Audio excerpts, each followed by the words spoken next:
This is the Morning Swim Show for Wednesday, April 11th, 2012. I'm your host, Tiffany Elias, filling in for Peter Bush, and today we have a veteran in the Finis Monitor. Joining us out from Southern California is Jessica Hardy. Jessica, thanks for joining us today. Thanks for having me on here again. All right, so we've been following you the last couple years, and you seem to flip-flop back and forth between the sprint freestyle and the breaststroke. But after a great Grand Prix in Indiana, you posted a 106.1 to put you on top of that world record, fastest in the world right now. So is it safe to say the sprint breaststroke's your focus? No, I wouldn't say that it's just breaststroke or just freestyle, but I'm very happy with that breaststroke swim in Indianapolis. I definitely still train both strokes just as equally of an emphasis in both. So, I'm hoping for both of them to work out at the end of the summer. Well, your 50 freestyle was pretty good too, 25.0. Was that about where you wanted to be for both of those events? Yeah, I didn't really have any expectations at all. Swimming in season is not, our focus whatsoever. It's very much training through it and seeing what you can do and getting out of your normal day-to-day routine and working on racing is, a fun experience. So I was excited to just race and didn't really have any expectations at all. Struggled a little bit the first day of the meet, but it was the first time I had raced since December at Duel in the Pool.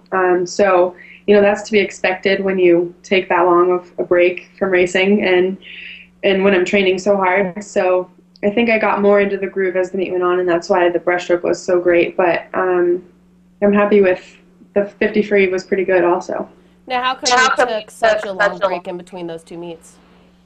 It wasn't intentional. It wasn't like I didn't want to go and race, but I really just wanted to focus on training. This is a really important year, and my natural instincts, what I like to do is to travel all the time and race all the time, but my coach, reined me in and told me that I needed to train this year, and it was definitely the right decision, to set me up for coming in and trying to race more now in the summer and to ultimately taper for our Olympic trials and hopefully the Olympics. So will you have any more meets before trials? Are you going to do any more of those Grand Prix? Yeah, I'm doing, I think I'm pretty much doing a meet now every 2 weeks until our Olympic trials. So I'm doing Charlotte and maybe Santa Clara, and there's the Frank Crippen Memorial Meet in Mission Viejo, and then the Irvine Grand Challenge, both here in Southern California. So should be a little bit busy now, which is really exciting. Well, since you mentioned training, you're swimming with all the right people. You've got Rebecca Soni over there and Yulia Efimova. So is there any talk on the pool deck that you ladies potentially could sweep the medals out in London? No, we don't talk about it at all. Definitely don't want to jinx anything when the U.S. is so hard to qualify even just to make the team.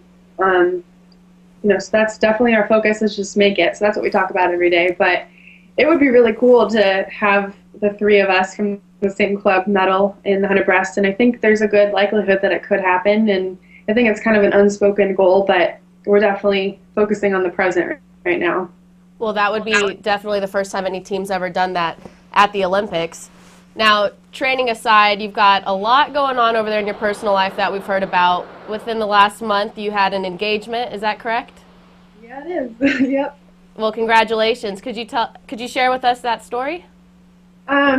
He took me to Malibu at Sunset, the beach, one of the 3 beaches here in Southern California, which I think is the prettiest beach in the world, at sunset. And, I'm a typical girl where I didn't really, know what was happening, so I was taking my time and running late, and we almost missed the sunset, and I didn't understand why it was such a big deal. But, he proposed, right as the sun was going down, and we were on, a private beach, and then he had rose petals waiting at dinner after. It was really, really, really, really nice. Well, that sounds like a great engagement. A lot of exciting things going on in 2012. Yeah. And Southern California definitely keeps you active. Is that a surfboard back behind you? Yeah, that's my fiance Dom's. It's his surfboard over there. Now, he's also a swimmer. Is he still training? Yeah, he actually just qualified for his Olympic team a couple weeks ago back in Switzerland. I think he's swimming the 200 free, the 400 free, and maybe the 100 free also. So does that really help get you motivated for trials coming up to see if you guys can have that experience together? For sure. It was a goal. It's been a goal ever since we've been dating, and almost did it in 2008. But this is, I guess it's a exciting time, but it's really cool to have him qualified and already have that mindset of I'm going to the Olympics every day around me, and just kind of makes me expect that of myself. Right. Well, since you've done so well in the 100 breaststroke, there's been so much talk about Soni over the past couple years. Just she's done really well in the 100 and the 200. Do you feel at all like a slight underdog in this event, that maybe attention's off of you, that you might be able to step up and really make a name for yourself again, being that you are the current world record holder? Yeah, I guess so. She has been the favorite the past couple years, and I haven't even raced it internationally in the past 2 years. So I'm definitely not the favorite right now, but that's totally fine with me. Being the underdog, quote unquote, going into the Olympics is not a bad place to be in. And it's one of those things where as a swimmer you can only control yourself and the hard work you do and swim in your own lane. So I'm going into the summer swimming in my own lane and worrying about myself and doing the best that I can do, and hopefully something good will happen. Right. I think that's the right attitude to have. Now, the last time you were on the show, you actually weren't sure if you had been cleared for the 2012 Olympics. Now, when you found out you were able to go ahead and swim and compete, what was that feeling, and what do these games mean to you after everything you've been through over the past couple years? Shoot, that's a loaded question.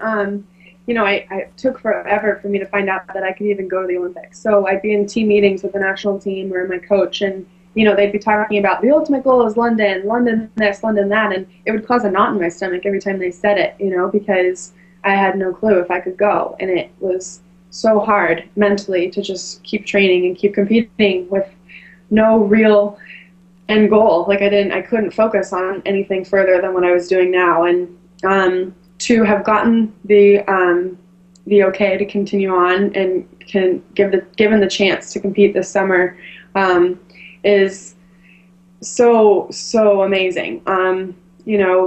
Being forced to sit out and during my suspension out of competition and training, just being like a bird locked in a cage where I literally could not wait to get out. And now that I get to go to the Olympics and try to live my dreams again, it is such an exciting and meaningful thing for me now. And I can't believe how much I took it for granted before. I broke a world record at my first international meet ever, and been on the national team almost every year except for my suspension since then. And I took it for granted for sure, because I just thought that's what I did all the time. It just came easy. But now, having gone through what I've been through, it's so meaningful, and I'm so appreciative of this whole journey and this whole process leading up to this summer. Well, Jessica, you're the ultimate example of perseverance, and you've really proven to be an inspiration to all those swimmers out there. So way to stick with it, and we're pulling for you over here. We know you're going to do some great things in the upcoming months. Thank you very much. I appreciate it. All right. Well, thanks for joining us again on the Morning Swim Show. No problem. Thanks for having me. It's good to see you guys.